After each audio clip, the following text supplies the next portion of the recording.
Olá, Léo Saldanha, da Escola de Negócios da Fotografia. Eu recebi uma mensagem essa semana do Tendo Santos, me marcando numa notícia, né, de um artista que pegou o dinheiro do museu e fugiu e transformou isso em uma obra de arte. Eu tinha visto já a notícia, mas eu gosto sempre de citar também quem me mandou, porque é bacana de ver as pessoas mandando essas notícias e falando disso. E eu não tinha certeza se eu ia falar desse assunto, sabe, tipo, abordar isso, né, embora seja interessante. Eu resolvi abordar porque na verdade, tem uma ligação com outras coisas que já aconteceram no passado, né? Quando a arte se torna provocativa e você pode questionar o que que é a arte, o quanto a exposição na mídia também ajuda uma obra de arte, né? E a história é o seguinte: aqui eu peguei uma das matas que saiu, artista pega o dinheiro do museu e foge com ele. Essa é a arte. A arte se torna a própria situação, o acontecimento faz parte da obra. E a gente vai ver que na história isso sempre foi usado. E recentemente o Banksy foi um dos que usou isso, né? E essa matéria aqui da Design Taxi, ela fala disso, né? Que tem desde pessoas pagando hoje por NFT 69 milhões de dólares por um arquivo em JPEG, tem gente pagando por uma banana presa na parede também milhares de dólares com silver tape, né, como aconteceu numa feira de arte em Miami. Teve uma obra do Banksy que se autodestruiu e outras coisas que a gente viu aí no período. E na história da arte também tem provocações e questionamentos. Bom, pois bem, o que virou notícia e que bombou foi esse museu que na Dinamarca ele viu uma obra, né, um projeto comissionado desse artista que receberia 84 mil dólares para fazer, recebeu e não fez a obra. E aí o que aconteceu foi o seguinte: ele tinha que fazer esse trabalho comissionado lá, baseado numa outra obra de arte, e ele acabou entregando para o Museu Kunsten de Arte Moderna na Dinamarca duas telas em branco. E ele intitulou a obra de Pegue o Dinheiro e Corra. Então, essa é a obra de arte. E ele falou que estava precisando de dinheiro e que achou que isso era arte. Isso serviria como parte da história. Está aqui a obra, né? Saiu na Bloomberg, você vê, saiu em tudo, saiu na TV aqui no Brasil, saiu por tudo. O mundo inteiro apareceu. Ou seja, o artista, o James Hanningen, ele recebeu 84 mil dólares, né? Uma bela, se a gente converter isso em reais, é muito dinheiro, mesmo lá fora também é, e ele transformou isso em notícia. Ele conseguiu o resultado de dar visibilidade e dar valor para essa obra, mesmo ela sendo uma tela em branco e tendo a ver com o que ele fez. Take the money and run, né? Pegue o dinheiro e corra, é o nome da obra. Então ele transformou o ato, a ação, uma espécie de instalação em que ele participa com uma narrativa, uma trajetória na própria obra de arte. E isso é interessante, se a gente for pensar, é provocativo. Tem gente que vai falar, nossa, que absurdo, né, coisa e tal. Então, esse artista aí, dinamarquês, fez isso, chamou isso de obra de arte e apareceu na Bandeirantes, se não me engano, apareceu no G1, na Globo, na TV Bandeirantes também, apareceu em portais do mundo todo, está nesse portal aqui que é famoso também, e o acordo que ele tinha por escrito era recriar essas obras de arte de 2007 e 2010, que tinha a renda média anual de um austríaco e um dinamarquês. E elas teriam cédulas em dinheiro emprestadas pelo museu para serem incorporadas à arte.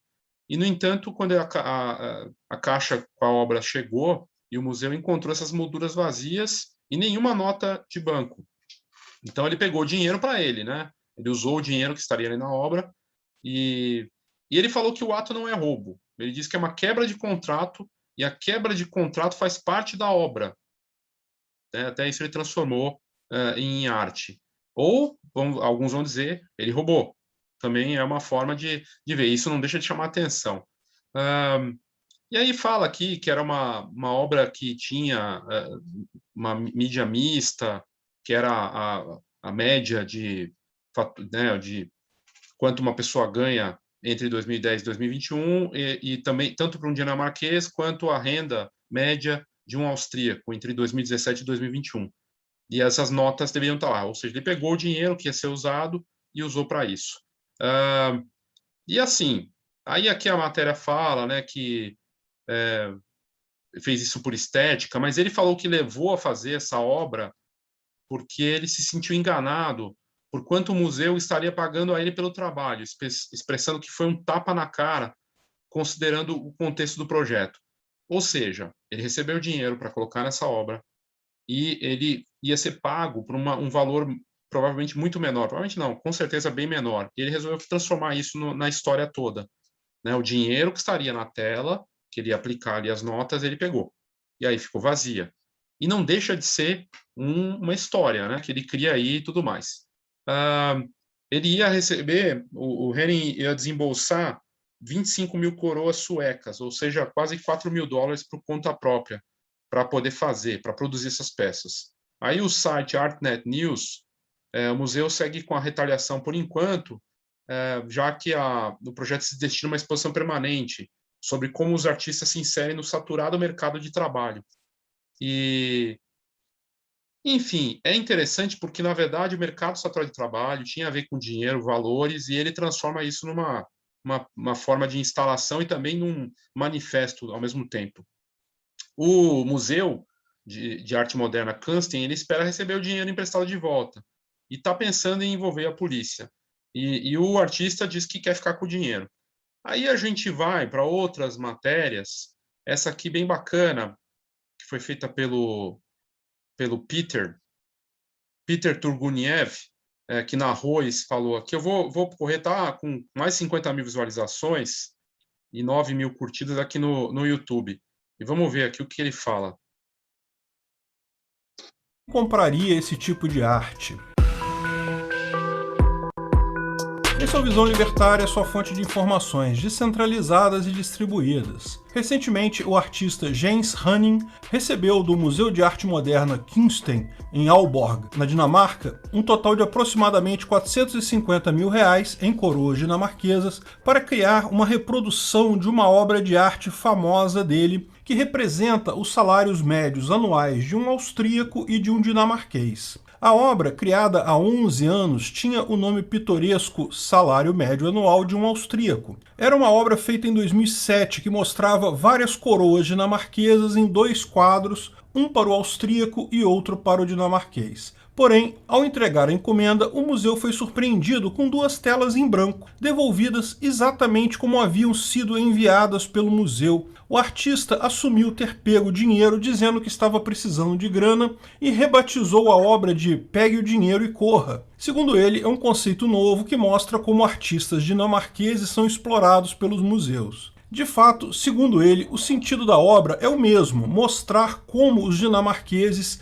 tanto artista quanto outros profissionais na Dinamarca, recebem muito pouco. O museu, como não poderia deixar de ser, colocou as 2 obras de arte novas, de fato, 2 telas totalmente em branco, ao lado do e-mail do artista explicando o conceito da nova obra em sua exibição. Curiosamente, a nova obra tem, de fato, despertado mais curiosidade que o normal, e já existem pessoas dispostas a comprá-la, mesmo que seja uma ausência, uma falta de arte, a falta do dinheiro. Quem comprar essa obra vai estar comprando 2 telas de grande tamanho, mas que podem ser compradas em qualquer loja de artigos para pintura. Quem compraria isso? Bem, não é nada tão surpreendente assim. Você certamente se lembra do caso da obra de arte Comediante, de Maurizio Castellan, que fez muito sucesso no Art Basel, em Miami Beach, em dezembro de 2019.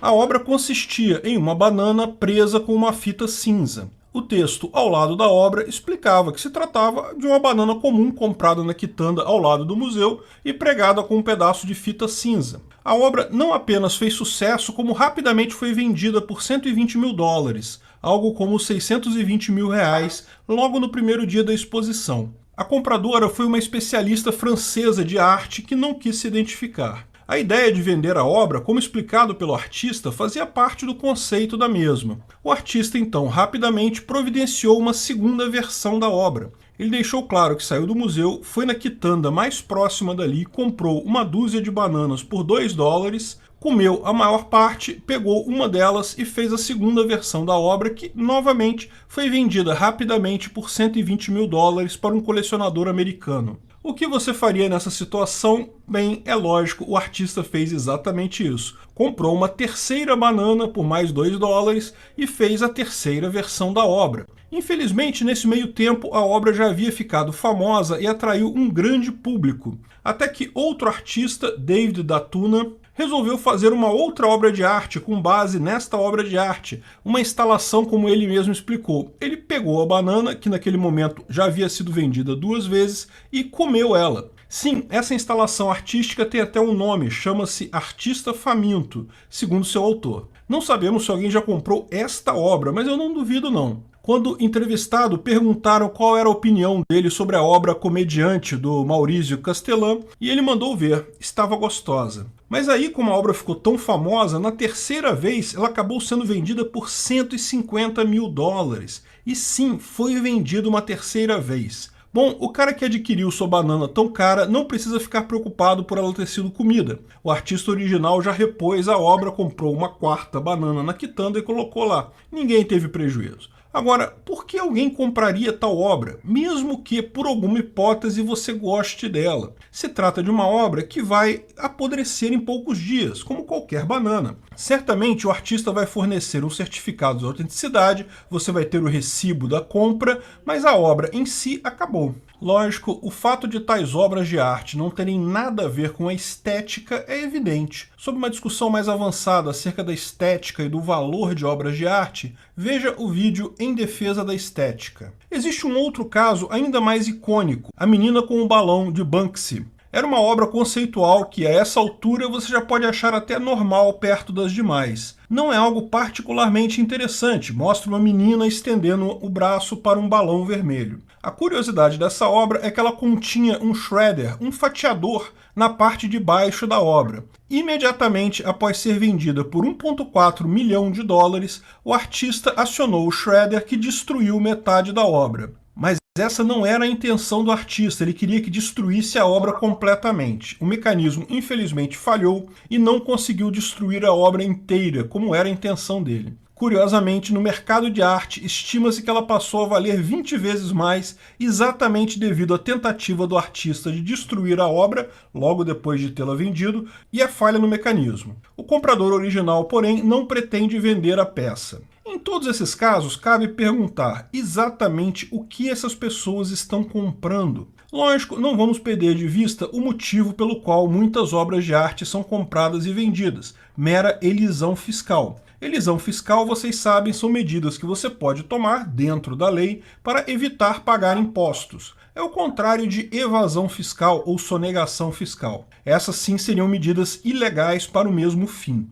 Embora a elisão fiscal seja algo legal, evidentemente que é algo bastante combatido pelo Estado, cujo principal objetivo, todos sabemos, é roubar a sociedade para enriquecer políticos. Evidentemente que pessoas praticando elisão fiscal prejudicam o único objetivo do Estado. Sobre esse tema, veja o vídeo Como milionários usam obras de arte para evitar.